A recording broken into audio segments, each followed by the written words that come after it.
Hello, my wonderful, beautiful friends, guys. Welcome back to our entitled people, where people truly believe they can do what they want, when they want, because they're special. And in today's episode, we've got Karen employees, bad bosses, and one OP tells a story about the time a Karen goes to apply for a job and she ends up arrested. Guys, I hope you enjoy the stories. Don't shake your heads too hard. And as always, you can send or link your post to this email right here. Let's dive in. So this is my first experience with an entitled person other than my mother. I'm an 18-year-old female, but sometimes people think I'm 15 or 16 due to my baby face and severe acne. I have POTS, along with permanent nerve damage in my legs. This leads to me using mobility carts in stores like Walmart if I can find them. When this happened, I was going grocery shopping with my dad. My dad helps me with things I might not be able to get myself, especially if I can't find a mobility cart. So we walk into Walmart and I see 3 carts lined up against the wall. My dad tells me that he's going to go to the bathroom. So I get in a cart and I wait by the shelves nearest to the entrance. That's when an employee asks me if I'm waiting for anyone, and I tell her that I'm waiting for my dad. Now, I'm not sure if she saw us walk in or not. It also didn't click for me that she may be questioning about why I'm on the cart. My dad comes out of the bathroom and he meets up with me and off we go.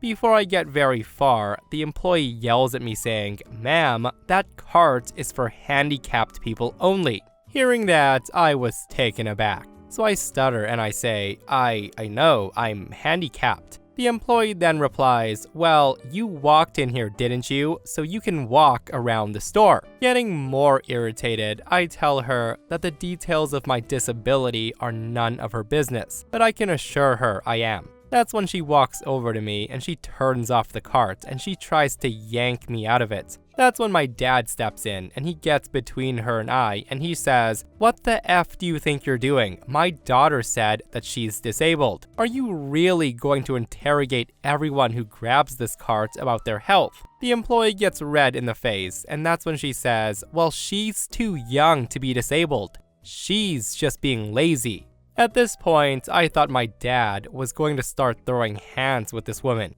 We obviously attract a crowd and security walks over. My dad and I explain the situation, and to her credit, she says exactly what happened. The security guard asked if I have proof of disability, and I get up to walk with my legs buckling and my right leg being bowed in. That's good enough proof for him, and he walks off. And that's when the employee says, "Well, why didn't you do that in the first place?" I tell her because I don't need to prove anything to a random stranger with no authority. She seems slightly embarrassed and she mumbles something under her breath. She then goes back to where she was standing and my dad and I just go on with our shopping. Some people. I did call the corporate number and reported her. I didn't have her name, but I had the times and her description. I'm not sure if anything will become of this or not. Yeah, in my opinion, OP should have totally escalated this and gotten a manager involved because that employee went way over the top. Like, there was no reason for that worker to put her hands on OP and try to pull OP out of a mobility cart based on her own opinion of who should or shouldn't be disabled. Like, that is totally absurd. Again, manager should have been involved and that Karen employee should have been fired because that's a lawsuit waiting to happen. Let me know what you would do if you were in OP's position.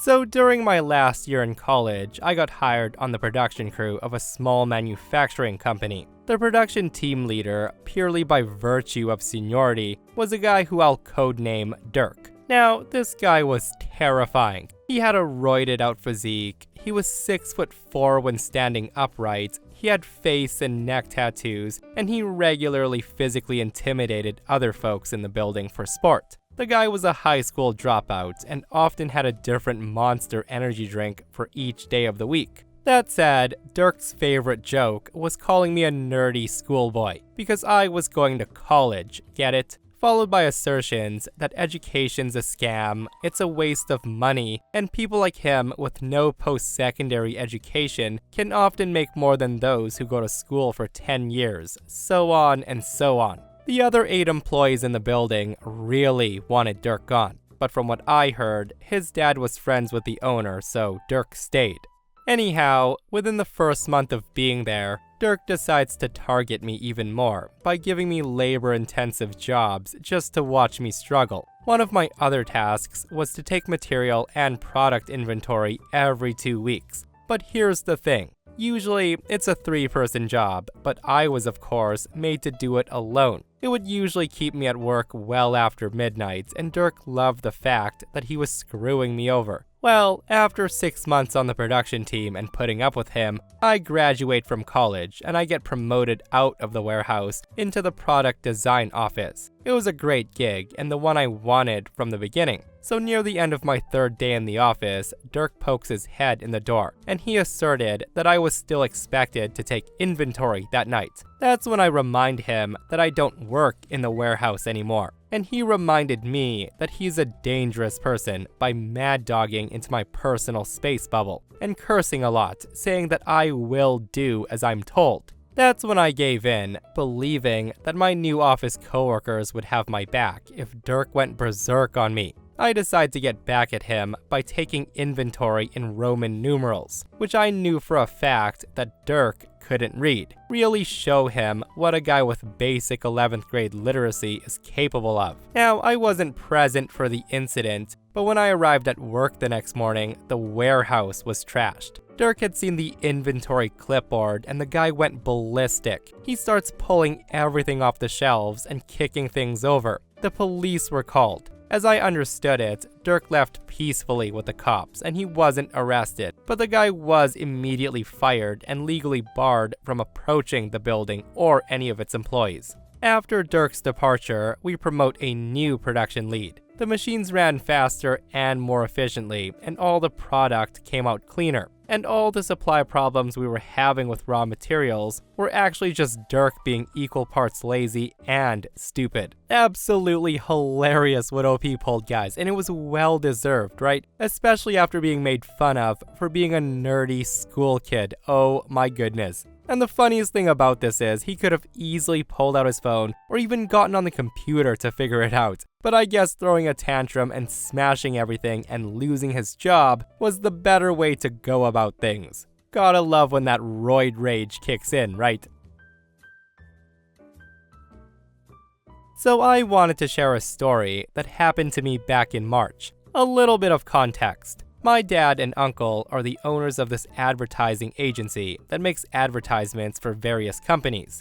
During the weekends, my dad worked out this arrangement where I would intern at their offices every weekend for a month. So on the 3rd day, I was sorting out various forms when the doorbell rang. The rest of the employees had gone to buy lunch from the nearby cafe, so I opened the door. When I opened it, there stood a middle-aged lady, brown hair, wearing a purple dress. The woman looked very professional. She was holding a brown backpack with various files and papers inside. For convenience sake, we'll just call her Karen, the entitled person of the story. Obviously, I introduce myself and I say, "Hi, can I help you?" She says, "Hello, is Eric here?" That's my uncle. I reply, "They're out for lunch. I'm so sorry." She then says, "Can you please inform him that I need to meet with him?" That's when I tell her, "Oh, he won't be back for a while. Can I have your name or phone number? I'll take a message." The woman then scoffs and she pushes me aside. She comes through the door into the office and she sits herself down on one of the waiting chairs at the front desk. She then says to me, "I'm not leaving a message. I'll wait here for them." Now keep in mind, I'm a scrawny teenager. I knew I couldn't tell her to leave, so I just awkwardly go back to my desk and I send a text to my uncle. A few minutes later, my uncle arrives back from lunch and he notices Karen. He says, "Hello there, can I help you?" Karen asked, "Are you the boss?" My uncle replies, "Yes, how can I help you?" She then says, "I would like to apply for a job." Now, my uncle was obviously dumbfounded as we're not hiring at the moment. So he tells her, "I'm sorry, we're not accepting new job applications. If you leave your resume, we can." She then interrupts him and says, "Stop lying. I would like to apply for a job." My uncle tells her, "As I said before, we're not accepting job applications. I'm sorry." That's when Karen says to him, "You clearly are. Look at that boy." She then points to me and says, "He clearly isn't old enough to even work here. It would be better if you hired me." That's when my uncle tells her, "That boy is my nephew, an intern, and we're still not accepting applications. I'm terribly sorry, but if you could." She then stops him right there and says, "Please, look at my resume. If I were you, I would hire me instead of that boy." My uncle's clearly getting frustrated, and I was confused as to why she was targeting me. Karen just kept going on and on, insisting that they hire her for a job that she didn't even specify. My uncle tells her, again, "We're not hiring, so please leave or I will contact security." Karen says, "Hire me and then I'll leave." At this point, my uncle starts to walk towards her, which causes Karen to step back until she was at the door. At that moment, the rest of the employees had just gotten back from lunch. Karen notices this and she uses her hands and legs to make a starfish shape to block the door.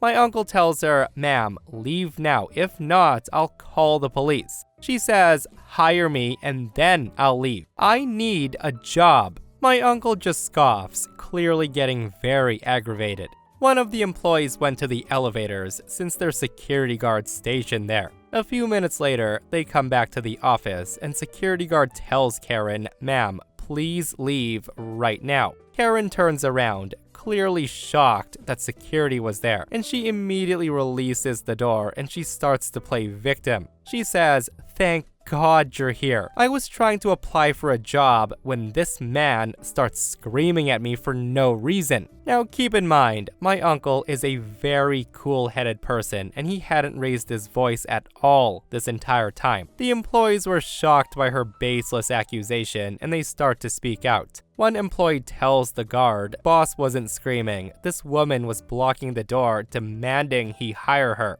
The security guard, seemingly unconvinced by Karen, just grabs her by the wrist and pries her off the door. The rest of the employees re-enter the office and the security guy deals with her.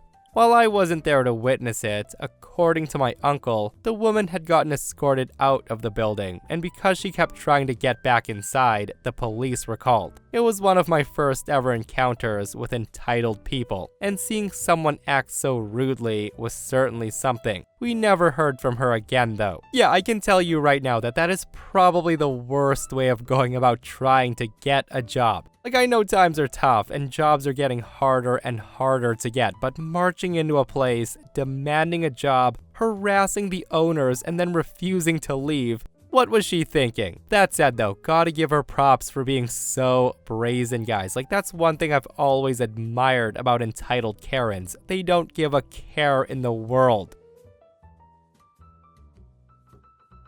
So this happened about 7 to 8 years ago. I was working at a small cafe, which was owned by a young woman in her mid-20s. She was a lot of fun to work with, and I put my best foot forward, and it had a great sense of community. Almost every customer was a regular. It was in a small town near a lot of car and boat repair shops, and directly next to us was a family-owned business. They were very religious and very kind.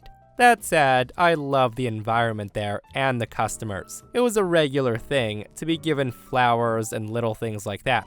Anyways, my boss really didn't have it in her to run the cafe. Business was great, but it took up a lot of her time. She was young and she didn't want to be tethered to it. She sold it pretty easily, and the new owner, a big guy who we'll call Albert, took over. He wanted me to stay on, as I knew how to run the place, and I knew how to make all the sandwiches and so forth. I thought this would be great, even if I would miss my old boss. Well, the first day with Albert, he was immediately impatient with me. You could tell that he was the arrogant type of boss who literally thinks that he owns his employees and they were beneath him. I couldn't do anything fast enough, and the guy hated the way I prepared food. The way it worked at the place is usually one person ran the till and took orders, and the other prepared said orders. It was a fast process with me and my old boss, but with Albert, he messed up every single time and he blamed me for it. I started writing everything out, which he would still mess up. The guy then accuses me of patronizing him and finally of sabotaging his own business. During close-up, the guy would berate me even further. Because of this, I start dreading coming to work.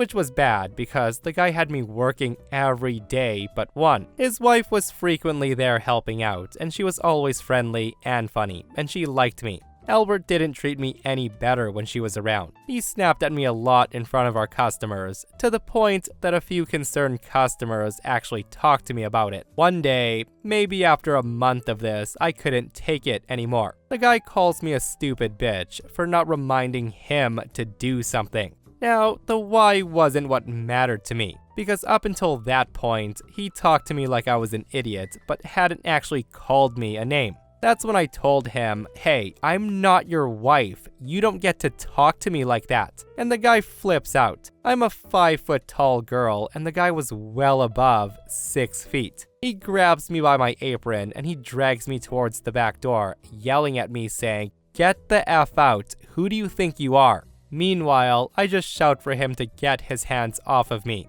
And while I was struggling to get my apron off, he shoves me outside. He still had a hold of the apron, and then he let go just as he stepped back and tried to slam the door. It was a heavy, reinforced door with a panic bar for unloading stock, alley access, and so on. My leg was still inside, and the minute he slammed it on me, I screamed and fell back.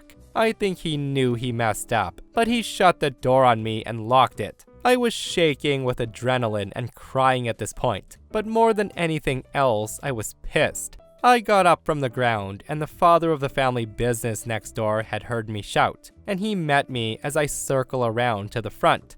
I wasn't really that badly hurt, but because I was crying and shaking, he immediately assumes it was much worse than it was. He puts his arm around me, and he wants me to come into his store, and that's when I see Albert watching us through the front window of the cafe, and I laid it on thick. I cried even harder, and I told the dad what happened in big gulping sobs. I even held my leg and was overall pretty pathetic. Albert saw the whole thing. Meanwhile, I'm just thinking, eat it up, mother effer. After that performance, I went right home. I contacted my old boss before anything else, as she still had to deal with this guy, and I didn't want to cause trouble for her.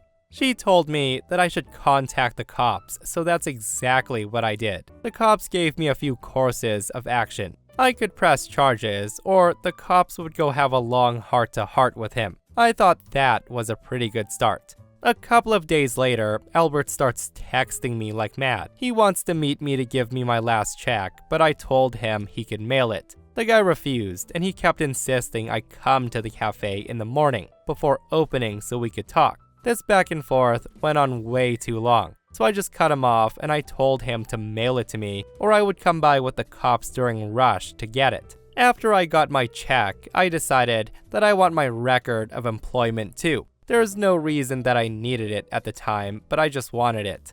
2 weeks after the dance in the doorway, I go back to the neighborhood and I stop by the garages and shops to say hello to everyone. They're all glad to see me and they wondered where I went, as Albert told them I quit to work elsewhere. They mentioned the cafe's been slow lately, and it turns out the dad from the business next door had mentioned what happened to a few people, so I share my side of the story with everyone. I found a way to bring it up in gory detail to everyone. I stopped in each shop to say hello and told them that Albert attacked me and then asked, "Do you want to see my sick bruise?" Maybe 6 months later, I'm in town and I take a wander to check on the cafe and say hi to the guys. The cafe was always tucked way back from the main road. Nobody driving by would notice it and think to stop in. The local businesses around it were its lifeblood, and without that, Albert had to close the cafe down pretty fast as everyone had stopped going. In a small way, it was sad to see it closed, dark, and empty. I had a lot of fun there, and losing the cafe and moving on to another job basically meant I lost contact with all the guys.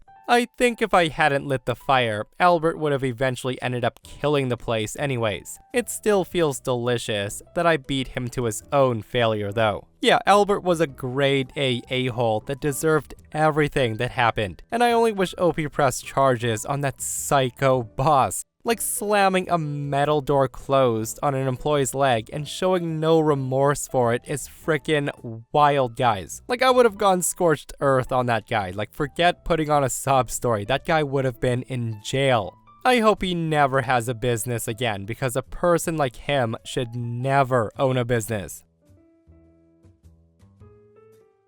So this is from a few years ago, and like most 9-to-5 cubicle prisoners, most people kept Tylenol and candy in our desk drawers. The company had a policy that any medications, either prescription or not, had to be locked in a drawer when you weren't at your desk, which is fair enough, and this keeps your candy safe as well. Well, one issue with that is the manager has a universal key for the desks. Oftentimes, we had to have someone's desk opened to get out files and whatnot. And it was never an issue until the manager started going through the desks at random and taking what she called candy taxes. She would take her favorite things and leave the rest. Now, if she was taking 1 or 2 pieces, this wouldn't become an issue. However, she was filling the bowl on her desk every few days by pilfering everyone else's. Another large issue was a few people had prescription painkillers, and during the candy taxes, some people thought that some medications were missing. That's when HR and legal gets involved, and suddenly, the policy was no medication in the office. We had to walk all the way to our car to take meds. It was one entitled manager, obviously stealing meds and candy, but everyone gets punished. There was a memo about asking before taking candy, but that's it. So everyone's pissed off at the manager because some people have actual medication that they need to take for various things. For 2 months, we decided to pretty much do nothing in an attempt to get her fired. Our productivity dropped around 70%. We had to speak to HR about it, and we told them that she was continuing to steal candy and that she's making it impossible to work effectively, but nothing happens. A handful of us were tired of this, and we started applying to other jobs, and we were obviously taking half days to interview. Then, several people put their notice in at the same time, same meeting.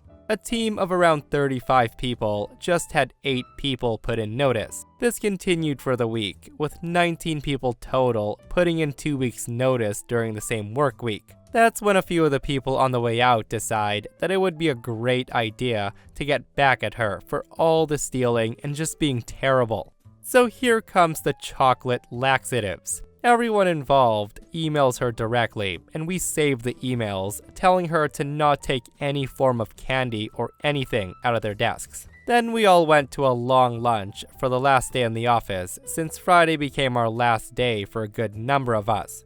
Our lunch started at 1 o'clock, and we didn't show back up until 4. She was nowhere to be found upon returning. We assumed that she was gonna try to get the last word in and try to harass us for taking a long lunch on our last day and refusing to finish up the things she needed done. We head to our desks, and apparently, the emails we sent to cover our asses was taken as a challenge. She stole every piece of candy and laxative we had in our desks. A few people that stayed and worked through lunch told us what happened. Almost immediately when we left, she grabs her keys and she started looting our desks, and she went back to her office to sit there happy with herself and ate a bunch of the candy she had just stolen. Well, 45 minutes to an hour later, she heads to the bathroom in a hurry, and she never came back.